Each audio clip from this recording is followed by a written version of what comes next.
Okay, so that's my cue to start. Apparently, you've all come here into this virtual space exactly on time, and there might be some latecomers, but we're going to get going. I'm Nova Bhattacharya. I'm a dancer and choreographer and the artistic director of Nova Dance, and I welcome you all here today.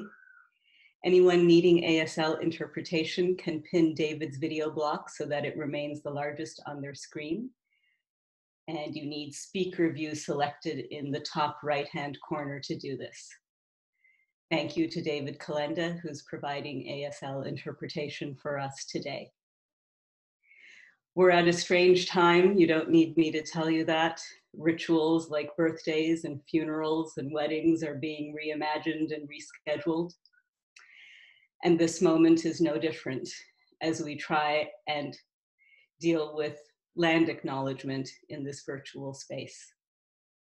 My offering to you today is to take a moment to feel the connection of your feet or your chair to the earth and think about floating the top half of your body into the sky. Take this moment to think about the difference between ritual and routine. How many times have we listened to the words of land acknowledgements in theaters? What are the words that resonate for us now? For me, it's the caretakers of this land. For me, it's the dish with one spoon treaty.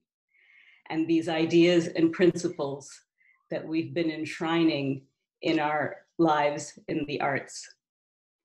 What does it mean to only take what we need? What does it mean to take care of each other?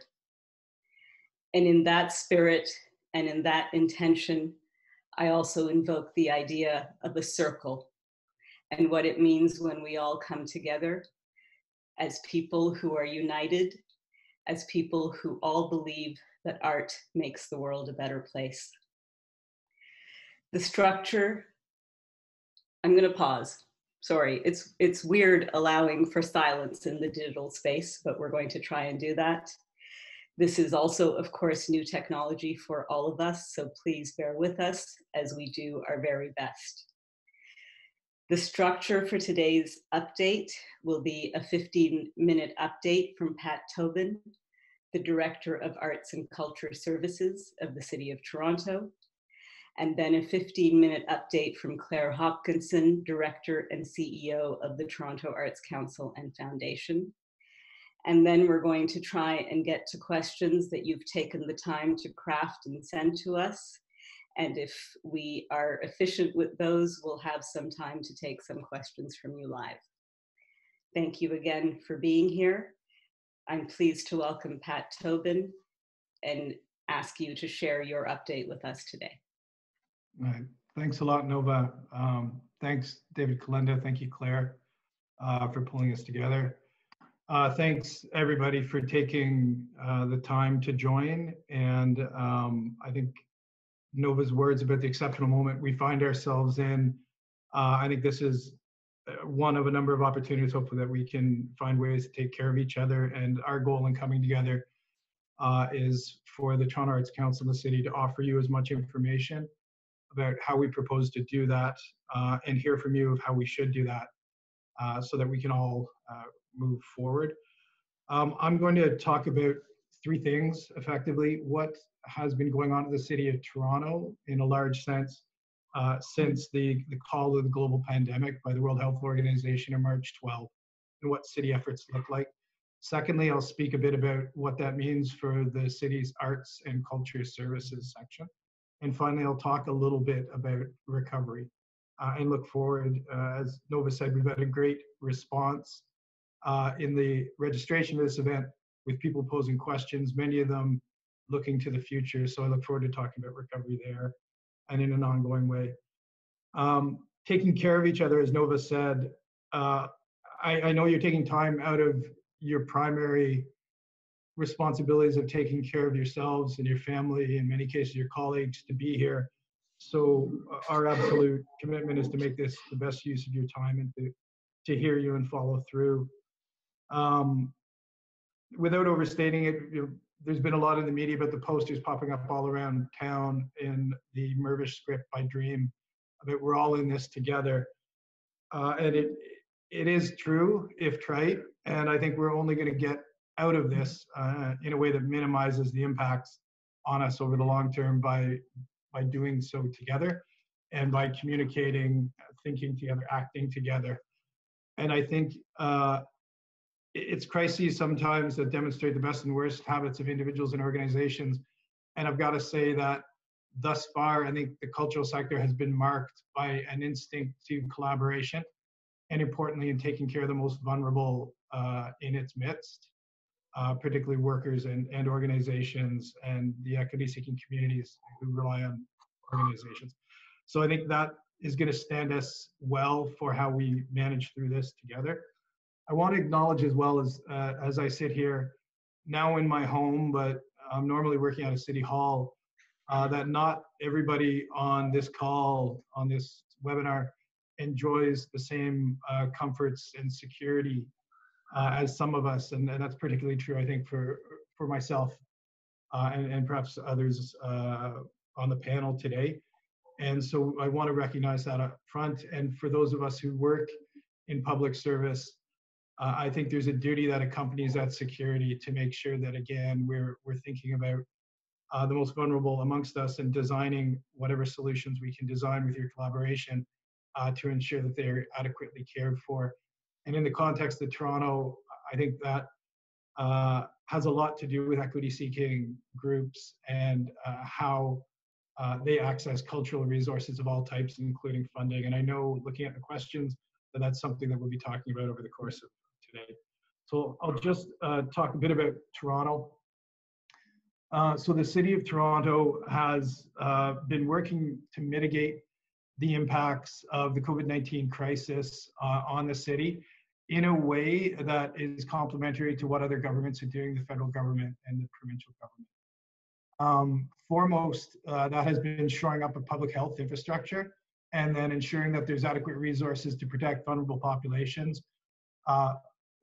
Among the most vulnerable are those experiencing homelessness on the street or in the shelter system, urban Indigenous people, the aged. The city runs a large number of homes for the aged, which are vulnerabilities given the way that this pandemic is playing out. So that and emergency and essential services are sort of the front line from a city standpoint. And in addition to the usual resources we would allocate there, the city redirects resources internally, both financial and human, to shore up those systems.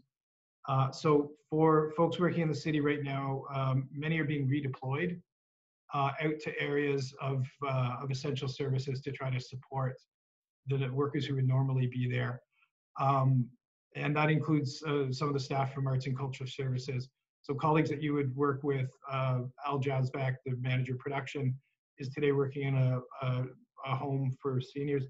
And Jean Holmes, who many of you would know, is manning the phones at 311 to assist Torontonians in accessing critical services.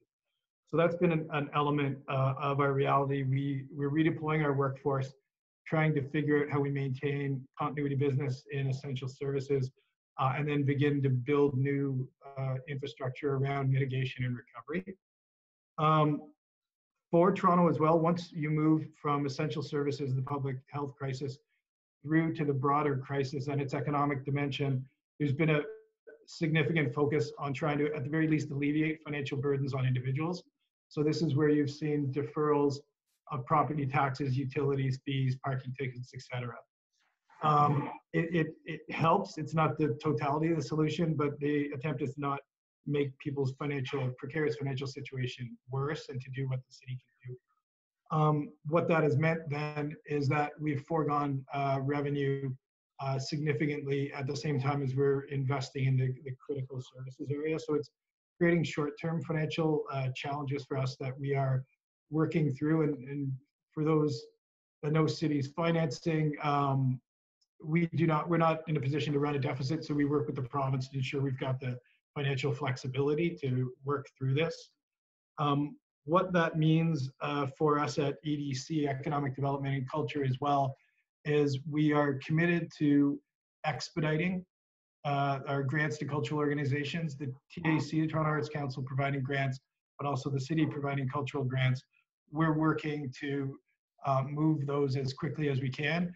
And in so doing, working with the folks from finance who actually issue the checks to ensure that we're making the strongest case for need and answering questions, rather reasonable questions with respect if an event is canceled, how do you know how much it needs? And so we're working through that with the intent of moving money into the system as quickly as possible, knowing that it moves quickly into the broader cultural economy, to workers, to vendors, to help organizations stay afloat in this crisis, and making the additional argument that Toronto's culture sector is, it differentiates in many ways from a lot of the cities globally that we compete with for investment, for talent, to say nothing of what it does for the vitality and livability that we all enjoy as Torontonians.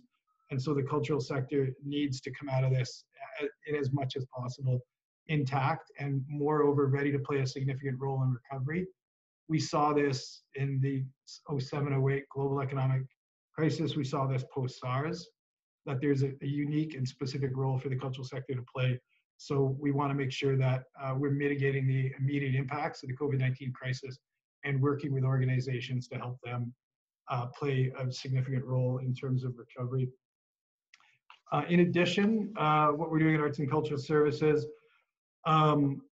we are continuing to monitor impacts. So we're very thankful for sector partners like the Toronto Alliance for the Performing Arts and other sector associations who are gathering data and sharing it freely with public sector organizations.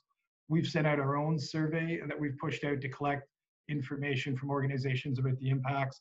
And we're working with the federal government and the province to ensure that we are all not duplicating efforts, but being as both comprehensive but targeted as possible. You've seen the Canada Council, for example, move forward in the last couple of days with a significant data gathering effort. We're also, we worked with the Toronto Arts Council, Claire will speak more to this, about a rapid relief fund for artists, again, thinking through the vulnerabilities of the system. We are working with a number of producers in the sector on trying to either scale existing digital platforms or build some things that may be new but have the ability to scale where there's real opportunities, such as arts education online and the sudden growth of home-based teachers. We're continuing also to advocate on behalf of the sector to the federal government and the provincial government. We'll talk more about advocacy and seek your advice about what that should look like. But particularly, given the focus for the federal government on vulnerable workers in the system, the next conversation really is around the sustainability of organizations. And so folks have probably seen good work by Claire and team in advocacy to the federal government. We're supporting that as well. I'll stop there in terms of what ACS is doing and talk a little bit about recovery.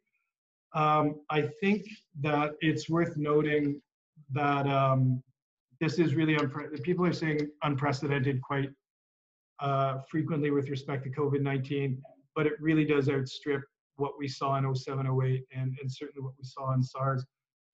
So trying to predict while we're in the midst of trying to manage and mitigate the crisis, exactly what a recovery will look like is very, very difficult. Right now, what we are seeing in other areas is that it is a slow return to what people are perhaps calling a next normal. Perhaps it's staged, perhaps in terms of public engagement with culture, it is digital first and then small business and neighborhood based before we get into something approaching the way that we used to gather in large groups later into the summer, maybe into the fall. Yet to know exactly what the contours of that recovery are going to look like, but we're in the first instance trying to track that and share information with other governments and other cities across Canada, and in fact other cities around the world, to try to see what we can learn. Again, we're going to need arts organizations both for a return to normal in the Toronto that we love, but also for all the things that arts organizations bring to the city in terms of brand, its ability to attract people and talent here and investments. And so there will be a real focus on ensuring that we shore up organizations to manage through. There's been a big advocacy push by various levels of government below the federal government to ensure that things like the small business loans of the BDC and EDC are able to reach out into the sector.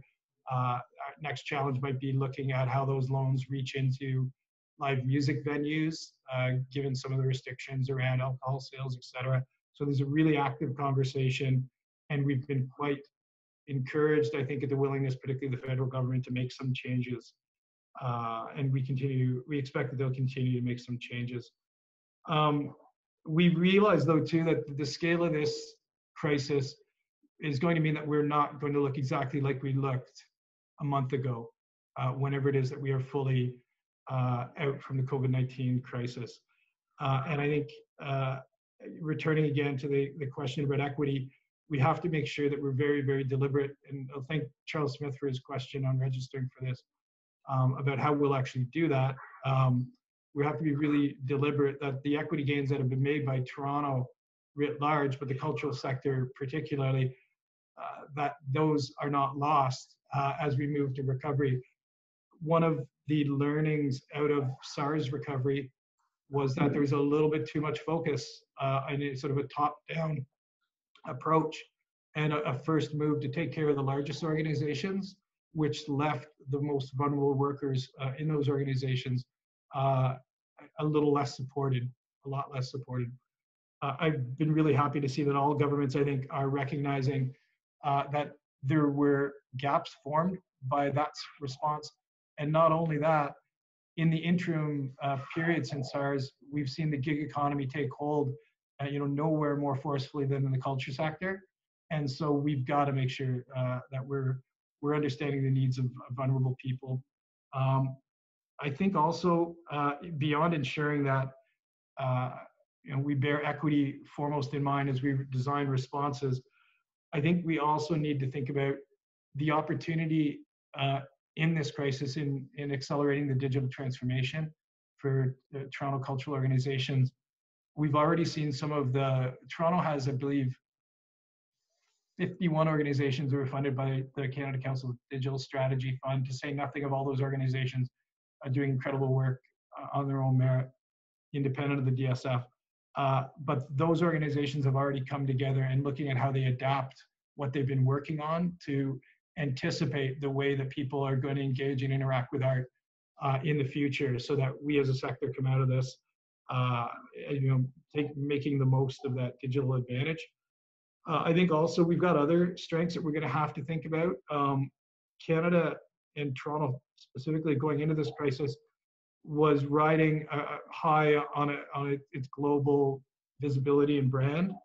And we've got to get more investment for Canadian cultural producers as a whole to be able to take advantage of growth opportunities outside of Toronto. That sounds a little strange to say in this context where everything is hunkered down, but I think we're going to have to think about where our strengths were before and how we maximize them. Diversity certainly is one of those. Generational leadership. I think I've been really impressed by what Celia Smith, Michelle Mahieu, and Jean Lesage have pulled together in the form of Lean. And in and of itself, if you've not seen it, just search Lean and one of their names on Facebook. But it's indicative that we've got a group of people in the Toronto arts sector who have spent a generation building organizations, building the sector, and are ready to give back. And I think we've got to make sure that we tap into that at the same time as we ready ourselves for what may be, particularly playing an equity lens, the necessity of difficult decisions, knowing that we're not going to look exactly as we looked before.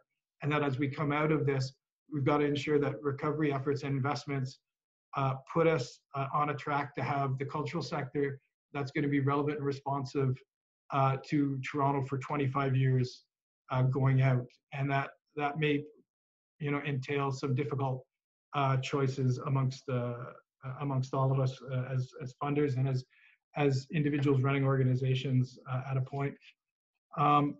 That's mainly what I wanted to say about recovery. One last thing, as advocacy relates to recovery. So again, I think we as funders have been, we've been appreciative of the degree to which some of the other governments are listening and adapting their measures to support particularly gig sector workers. I think there's a window there that we've really got to let our ambitions fully, fully open up to. So, it's not far off of this emergency relief benefit or measure to imagine a universal basic income. And it was during World War II that the state extended a number of entitlements to people on the assumption they were going to be withdrawn after the war effort, but it's really hard to withdraw our entitlements once they are in place. So there is a really significant window to try to retool society, particularly the economic aspect, in a fundamental way that perhaps is more equitable than what we've known in the last few years. So I'd encourage everybody on this call to really think creatively, be it universal basic income or how we capture value for the cultural institutions and artists that generate value across the city that doesn't necessarily return in fair measure to those organizations and artists. So I think we need to think really, really big about that. And what we can do is try to create the conditions by collecting data, by opening windows, by establishing our collective credibility that these ideas will be received by the federal government and the provincial government. But again, we're all in this together, and it'll take all of us to really change what we need to have changed so that we come out stronger. I'll stop there. Thank you, Pat. It's really encouraging to hear that building an equitable arts ecosystem is still a vision, and certainly inspiring to think of how that can reflect out into society at large. There's been a specific request for you to repeat the 3 names of the LEAN organizers. Sure. So folks might know Jean Lesage. She worked in human resources for quite some time with TIFF before going to the Gulf and then out west at the K-Meek Center. So Jean Lesage. Her former boss at TIFF, Michel Mérieux, who was COO, Chief Operating Officer at TIFF for a long time. And then Celia Smith, who was the CEO, I think, at Artscape for a long time, most recently Taz Design. But Celia, Jean, and Michel. And if you search LEAN plus any one of those names, we'll put it up. We'll send it out with these notes as well. But they are, sorry to continue their plug, they're going to give pro bono strategic advice to arts leaders of organizations who are facing difficult decisions and just need a confidential sounding board. And they are really nimble and they're really smart, and they've signed up 200 already EDs with an incredible range of experience who are ready to be there to assist. Thank you, Pat. I know for the attendees, that's a lot of information that Pat just gave you. So again, trying to find a way in this format to allow you a moment to absorb the information you've just had. And then Claire is going to give us her updates from the TAC. Okay, thanks very much, Nova. And thank you all for attending. There's over 300 people, and I'd like to say hello to each one of you personally, and I hope you're well and coping in this really stressful time. Thanks to David for your help today, and a big thanks to Pat right now for outlining the city's position and its actions. It's really useful to hear. Also, our remarks will be posted online after, and I believe the Zoom call is being recorded as well, so it can be shared. It's really hard to believe that it's just been 3 weeks since our lives have been so unthinkably altered. And I know that a lot of people are really coping with tremendous stress.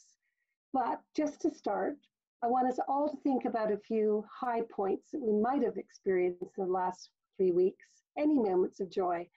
And I'm going to hazard a guess that many of those moments of joy or high points have been involving the arts in some way. And if there's one thing that disaster clarifies, it is how important the arts are to our lives. It's clear that many artists and arts organizations are nimble. They've really responded to this crisis quickly. They've changed performances. They're adopting digital platforms. They are doing planning for significant change overnight. And it's remarkable what you are doing and how the community is responding to this challenge. But it's also true that the enormity of what's facing us is far greater than any individual quick thinking action. If we are going to come through this, and we are going to come through this, we are going to have to work together.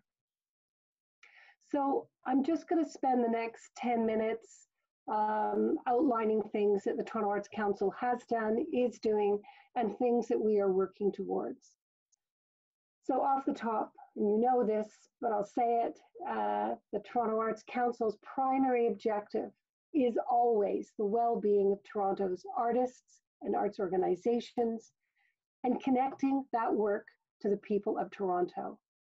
This means we will advocate to make sure that Toronto is treated fairly by the country through the mitigation and recovery efforts. All our advocacy is programming is going to be considered through an equity lens. Now is certainly not the time to lose sight of these values.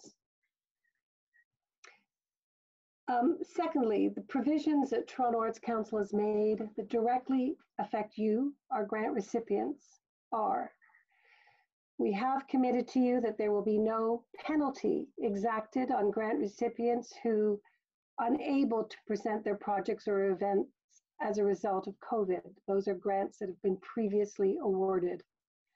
This means that both operating and project grant recipients can proceed on the understanding that there's no repayment required of previously approved grants. And please feel free to talk to your TAC program manager if you have questions, if you want to talk about what postponement would look like, or if you'd like to discuss your plans. We do want to hear from you how you are managing through this. We've also committed to our annual and multi-year grant recipients that we will accelerate payment of your grant. And we're working on the back end of processing payments right now with the objective of being ready to go the moment the funds are released by the city into our account. For all 2020 project applicants, we are committed to continuing with grant assessments and programs for 2020. However, we're only going to fund projects that are feasible given, COVID cancellations. If you've already submitted something and you want to revise, we will allow you to revise your applications accordingly. Finally, as you know, for the individual artists amongst your organizations, and these are some of the most vulnerable in our community, as we know, we have partnered with the Toronto Arts Foundation to deliver the TO Artists COVID-19 Response Fund. I'm pleased, overwhelmed to say that almost 1,002 applications have been submitted into the fund to date. The first 192 notifications of approval were sent out yesterday, and funds will arrive in those artists' account by the end of the week. And I want to thank some city staff for helping us process these applications. It's been a great partnership. Thank you. Please note that because of this unprecedented demand, and over 1,900 artists have actually reached out to us, not all have submitted, or some were just making inquiries, but we have had to suspend the fund to new applications, but we're going to allow any applicants in process to complete and submit their application. There's good reason for this suspension. There is now a program available from the federal government, but also, we have to continue to raise funds to make sure that we can meet all the demands. The foundation is continuing to accept donations to the fund to support applications already received, and we're working very hard to do that. Other Toronto Arts Council actions. So of course, as is the case in any crisis, timely, accurate information is critical. To this end, Toronto Arts Council has created a COVID-19 web portal with web pages devoted to announcements, public health resources, public funders and agencies' resources and programs that they're putting on, and there are changes to those programs daily, data tracking tools. Also, we're highlighting arts activations in the digital space that come to our attention. Please feel free to continue sending those wonderful notices of what you're up to, and we will broadcast them out. So we're sending these COVID update bulletins every couple of days to bring news and information update into your boxes, into your inboxes. And I know your inboxes are probably flooded, but do take a moment to look at them, because we are trying to keep on top of any changes that really will affect you. Send them out to your colleagues also. Looking to our broader role in the community, we have a long tradition of advocacy, particularly through the foundation.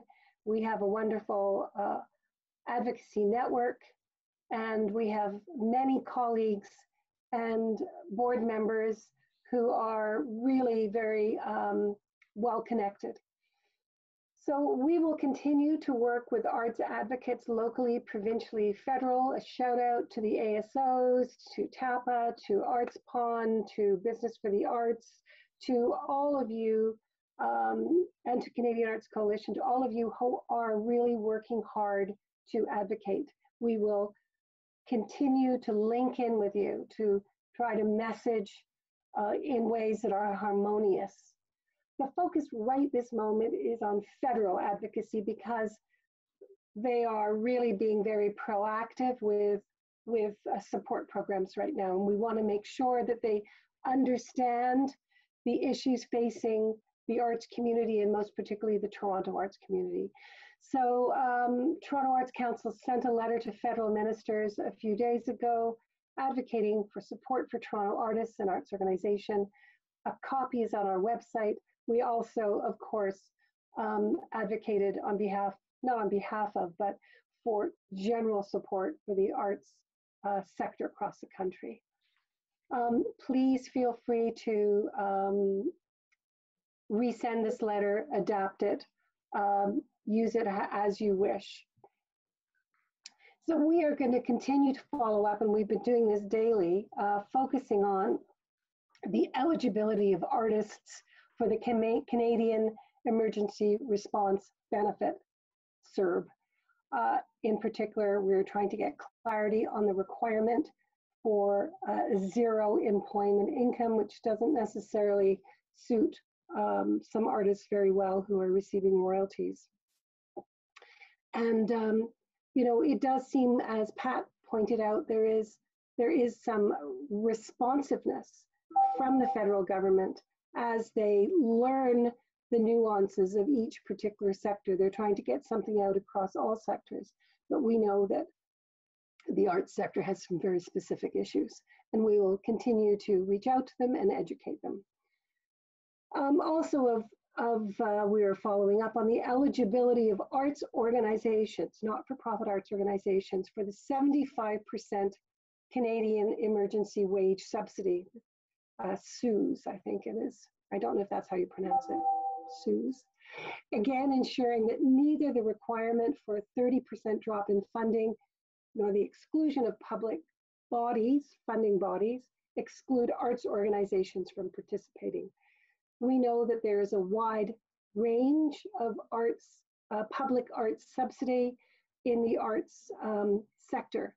Some organizations rely very heavily on box office. Others, of course, are free to the public and have a much higher public subsidy. So we are going to continue to let our federal counterparts understand the very particulars of our industry. We've also been advocating for the establishment of an arts relief fund so that we can be ready to help with the arts, the recovery of Canada through the arts. And this would be directed to not-for-profit arts organizations. And we're paying particular attention to the positioning of Toronto organizations within any national funding program. And we will continue to advocate for equity and inclusion in the values of this program.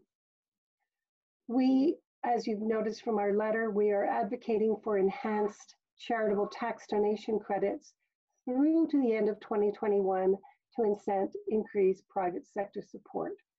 Any help that you can give us through your board members, through contacts, would be of great benefit in this regard. So we're planning to begin working on the provincial advocacy front very soon, and we're going to focus on the potential for a provincial arts relief fund to be directed to not-for-profit arts organizations, a rent relief program, and the possibility of relaxing restrictions on accessing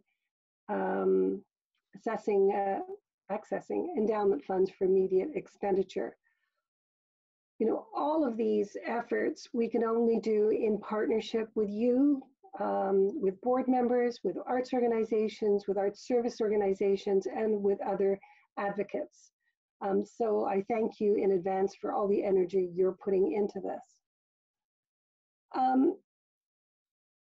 And, you know, I just commit that we're going to continue working with our colleagues nationally, provincially, locally. We want to work with you, the arts organizations, to help you position yourself for recovery. We will broaden our advocacy network and our activities, inviting increased participation. We're going to create working groups and task forces as necessary to attack our many shared objectives. We will also assist with data roll-up across all disciplines to identify the impact of COVID-19 on our community and to assist with immediate and effective recovery measures. That's a lot. So, you know, where does this leave us? You know, at this time, we don't know if isolation will end soon or perhaps continue for months. We don't know if and when the public is allowed to congregate, whether the response will be reluctant or enthusiastic. However, given the headlines from China recently, it looks like it's going to be enthusiastic. We don't know how long it's going to be before tourists come back to Toronto, but we do know that it's going to be way more effective if we work together to face the challenge. So again, I would say, as I wrap up my remarks, before we go to questions, and thank you for your questions, but I'm going to continue to look forward to hearing your needs, your concerns, and most importantly, your ideas for recovery. We know that the real answers are going to come from you, from using your creativity, rethink this problem and this situation. And we're going to really need to hear from you. So I thank you again. Over to Nova. Thank you, Claire. Again, a lot of thoughtful and considered information for us to absorb. I think on behalf of everyone who's gathered, I can extend thanks to the Toronto Arts Council for your swift response and communications with all of us, knowing how much trust the Council has in us as artists and arts organizations. Helps bolster us as we try and navigate the current landscape. And it's wonderful to hear from you what you need from us as we move forward, and the spirit of collaboration that's being extended across all networks. And of course, at this moment in time, you know, artists keep saying this is the moment we've been training for. We're improvisers, we're nimble, we're agile, we're creative. And yet we need to find a way to sustain ourselves in this moment. And to be able to have this conversation with the city and the council is very important. We've had several very thoughtful questions from many of you, many of which were duplicated because great minds think alike. We have grouped them into 10 separate topics, and we'll do our best to get through them all. And we've tried to do them in a sequence of the most popular subject areas. The most asked question was about the possibility of additional funding to assist arts organizations through this or an arts relief fund. In particular, Bent Jorgen asked, will there be any specific support for Toronto arts organizations? And if yes, how will you ensure a fair distribution? I'll let you go first. Okay, I'll start and then we'll go to Claire. And recognizing the time we have and the number of questions, we'll try to keep it to about 2 minutes per. So one, looking back at other crises, and there have been recovery efforts that include stimulus spending. Frequently they're focused on events, large public events, and the tourism draw, as well as cultural infrastructure. So those are two things that we should all sort of bear in mind immediately. The festival sector is quite volatile, given rising public safety costs and a number of other factors. So I think this is where we want to shore up at the city third-party event producers to be able to take advantage of what might come. And anyone with a cultural infrastructure plan, now is the time to begin to talk to colleagues and try to scale that into a proposal that, should cultural infrastructure money come online, you're in a good position to get that. With respect to increased operating grants, the city will not likely be in a position to expand operating grants significantly. This is where Claire was talking about focusing advocacy efforts on the province for perhaps something targeted at organizations, and we will do so also with the federal government. I put into context the city's financial position early in the call, and we will do everything within our ability, but we face a different set of constraints than do other governments. And so we think a lot of our effort should go into trying to convince the other governments to contribute. And then the second part of the question, how do you ensure equitable distribution? We've talked a lot about the need to not backslide on equity. We also need to think about sort of how we have a future focused sector as we come out of this. So no shorter answer than that, but there would need to be a lot of deliberate thought about what criteria go into distributing the funds rather than layering everything over perhaps what exists. Thank you, Pat. And Claire, to that same question? Well, I think advocacy, particularly on the federal level, is really important to make sure that we're educating, informing any relief programs as to the nature of the highly diverse arts sector in Toronto and how unique and valuable each and every member of this sector is to the vitality of this city. So we will be there. We will hope have our colleagues at our side reinforcing that message. I just saw a little note from Kate Cornell coming through about that every organization should really apply for the 75% wage subsidy, SUS. And I think that's a very valuable point, because the more that the applications are coming in from the arts community to these general sector-wide funds, the more education there will be to many on all levels as to the unique nature and circumstances of our field. Sometimes it is the anecdote and the particular which really helps to inform those who are designing programs. So really, in essence, this is all of our work. One person can ensure that. This is something we all have to do together to make sure that our particular value is understood here in Toronto. Thank you, Claire. The second most asked question was about the possibility of rent relief and deferrals. Amy Guttung phrased it, is anything underway to protect, forgive for creative spaces, collective or private studios, venues, etc. during COVID? Pat, could you take that one? Yeah, sure, Nova. So the short answer is yes. The city worked with the province immediately to move on suspension of sheriff notices that stopped evictions for a while. There is an effort as well to shore up. The city's got a number of financial support systems for renters, rent bank, etc. A lot of them intersect with Ontario Works. They're rather targeted, but you should take a look at the city website for those. You can imagine the demand on those right now, so I don't want to oversell those. We're also, the mayor has gotten out front trying to use the whatever persuasion he can generate from his office to encourage landlords, compel landlords to not evict, be they commercial or residential tenants. And that work continues. Claire mentioned too, part of the provincial advocacy also relates to a rent relief fund that could be targeted.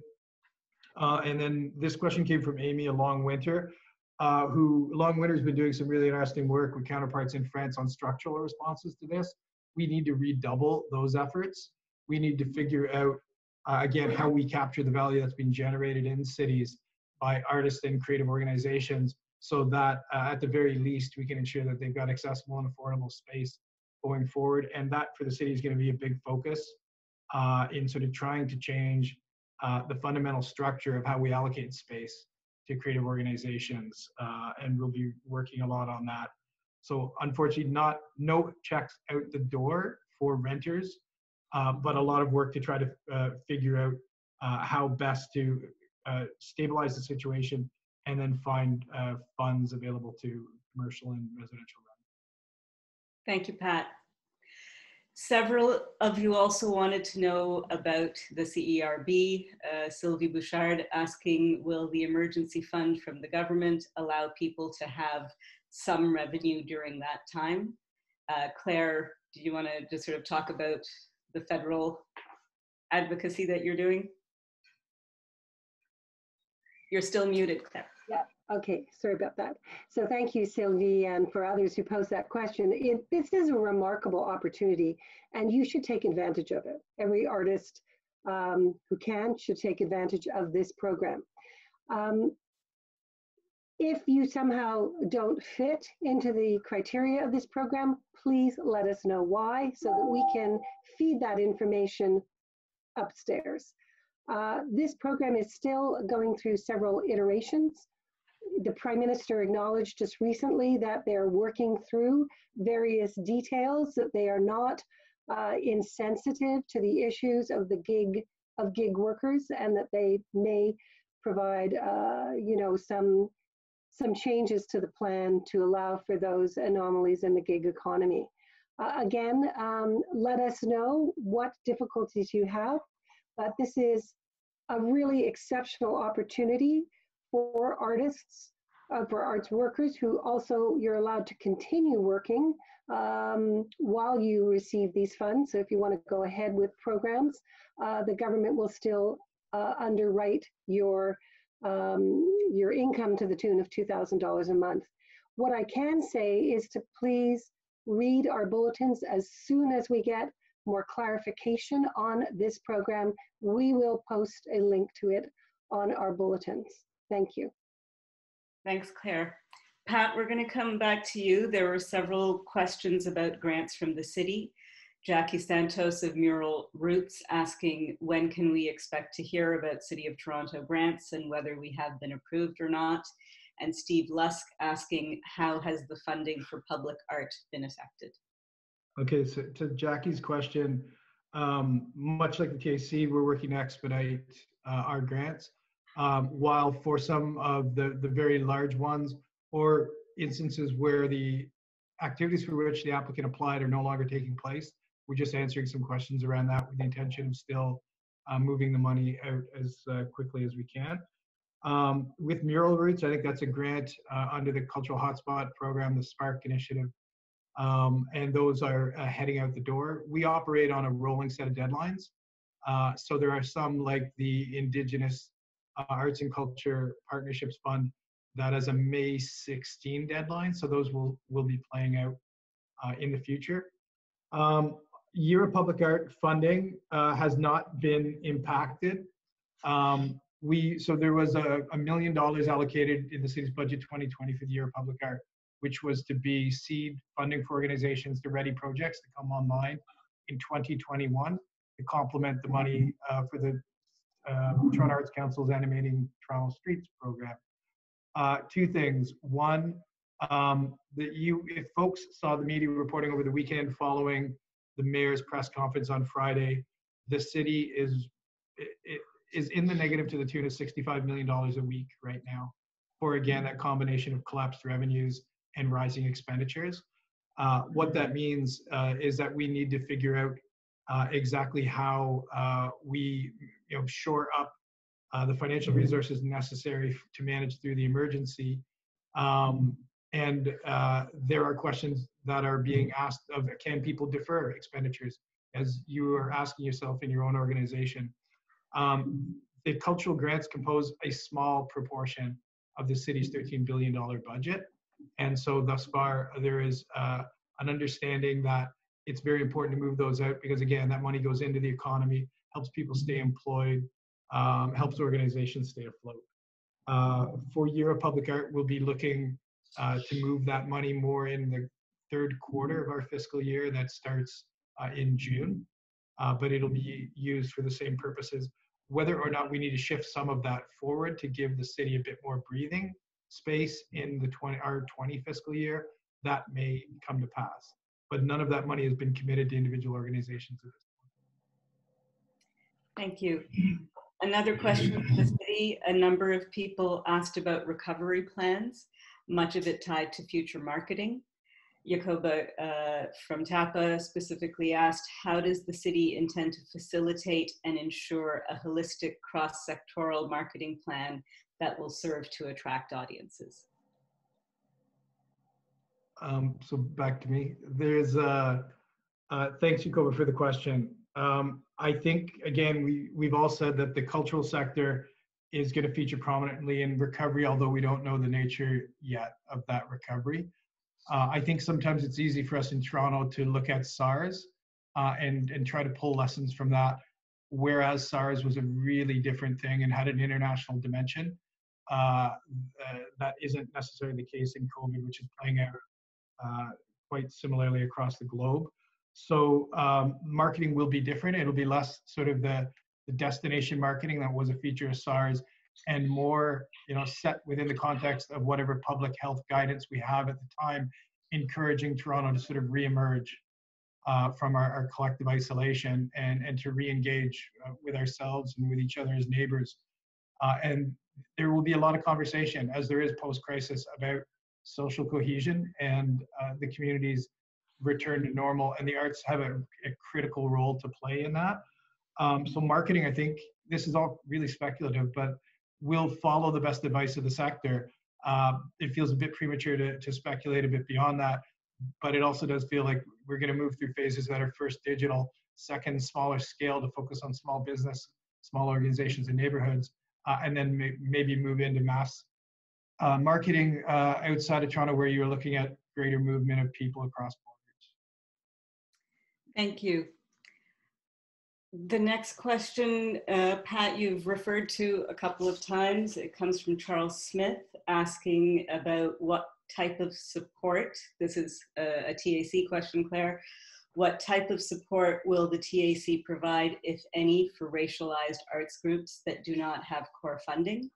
And I'll just expand that out, of course, to the fact that that's referring to individuals and that organizations that have faced historic inequities, and newer, smaller organizations may not have the reserves needed to survive these situations. And what is the TAC looking at in terms of approaches to this issue? Well, what I can say at this point is that we've been making some really, working very hard, making some progress in dealing with historical inequities, certainly with our equity framework. We have really focused on these issues of equity and inclusion, and in our most recent grant statistics over the last year, we can see significant improvement for equity priority groups in accessing Toronto Arts Council funding to a significant degree. Over 50% of grants currently in projects are going to equity priority groups. We do not have any new funding to put in any new programs at this moment. But I think, as we've talked about earlier, is that really the really new funding that we have to look for is federal and provincial, because the city will not have a lot of new funds to give to us. So advocacy is going to be critically important here, and we will, I assure you that this is one of our most important issues when we are talking to the federal and provincial government about equity and inclusion, and making sure that whatever relief funds are there take these issues into consideration. Thank you.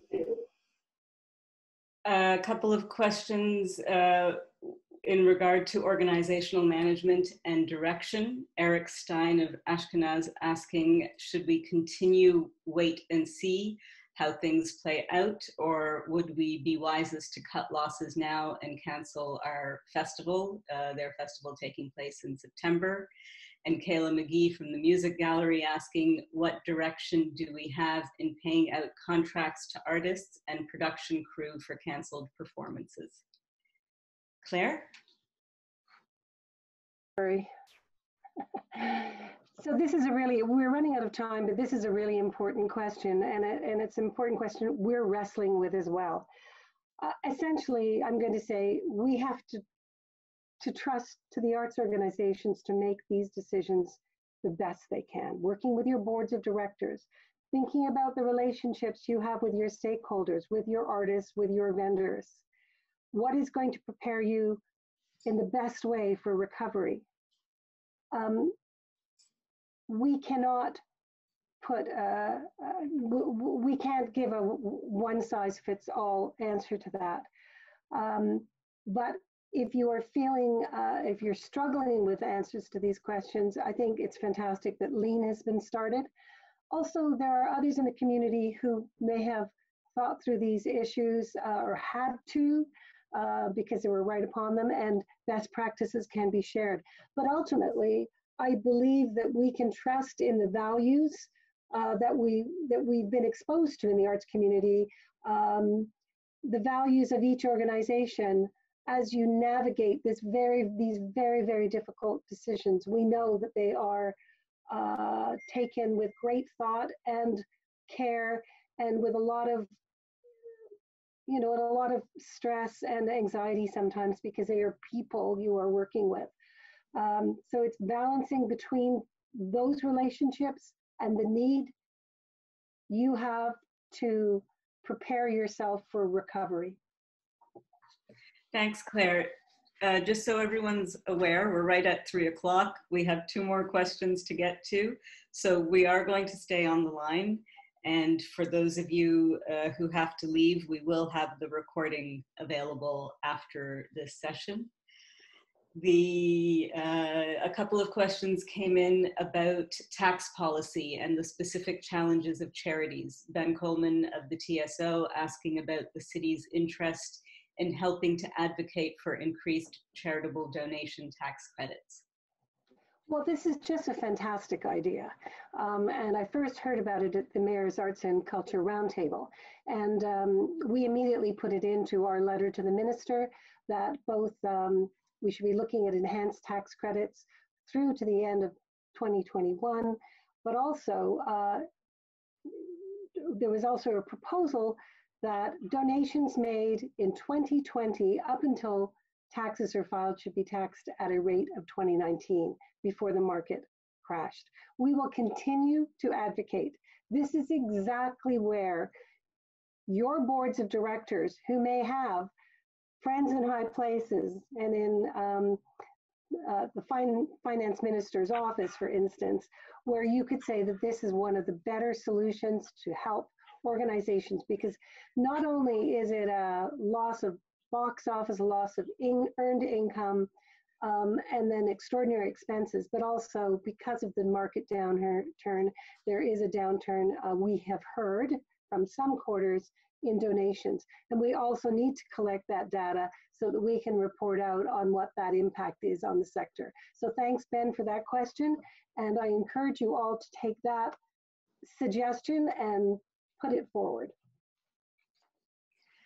Now a question from North York Arts, Lila Karim, asking about data tracking. Will the results from various arts impact surveys be aggregated and shared at a later date? Yes. So again, I think echoing Claire's thanks, particularly to the art service organizations who've really taken a lead. And she mentioned ArtsPawn, the Canadian Coalition for the Arts, and TAPA. So that needs to be aggregated. Claire just made reference to some work that she's working on that can go out to the donor community to try to get a read from that side and what's actually going on with pledges. We're seeing stuff anecdotally from the sector. The Canadian Heritage has struck a COVID recovery group that we are in touch with, and they are the ones working closely with the Canada Council, and we're going to feed things into to be able to aggregate these impacts. We're also comparing notes with other cities as they pull in their information. And then finally, yeah, we commit to sharing it back in real time. We also need to do this in order to be able to track accurately who is most vulnerable, so that we can, recovery will not be a one-size-fits-all solution, as I think Charles Smith and others have pointed out. So we're going to need to use the impact data to be able to inform investment strategies so that we keep the sector intact, as well as ensure that the most vulnerable parts of it are held strong for coming out of recovery. Thank you. And finally, Amy Calder asked, how can culture be used to support people's mental health and well-being as a relief during COVID-19 and during recovery? Claire? Well, that's one of the wonderful good news stories that we're seeing on the news and in social media these days about how the arts are really helping people cope, helping lift people's spirits, singing from balconies. It's quite amazing. So we do know, and I think tracking what is being done will really help with our advocacy efforts going forward. But I did want to say on a practical level that TAC, our COVID web pages, have a health resources section with many resources for mental health. And we will also just continue to collect stories about how the arts are helping people with their mental health issues. And we know from our arts organizations some wonderful work that is being done on a year-round basis. We need to capture those stories and make sure that people understand that as well as we can. And I know that we're out of time. So I just wanted to take another moment to say thank you to Pat, to David, to Nova, for the team for helping to put this together. But most of all, to all of you, I wish I could see your faces too, for the incredible work that you're doing. And I do believe that we are a very strong community when we work together. And I can just see from the chat room how people are populating it with links and advice. And this is the best of our community. And I believe this is why we are going to weather through this particular storm. Thank you very much. Thank you, Claire. I think you're absolutely right. The collaborative spirit that artists and arts organizations are exhibiting at this moment in time are a tremendous model for politicians, leaders in many other sectors to look to. There's a strong sense that there's something breaking apart, a system, a sector, or an economy, something that wasn't quite working for everyone. And it feels like the most urgent question right now might be, is it our intention to rebuild as it was, or to rebuild in a way that is more equitable, more creative, and more resilient?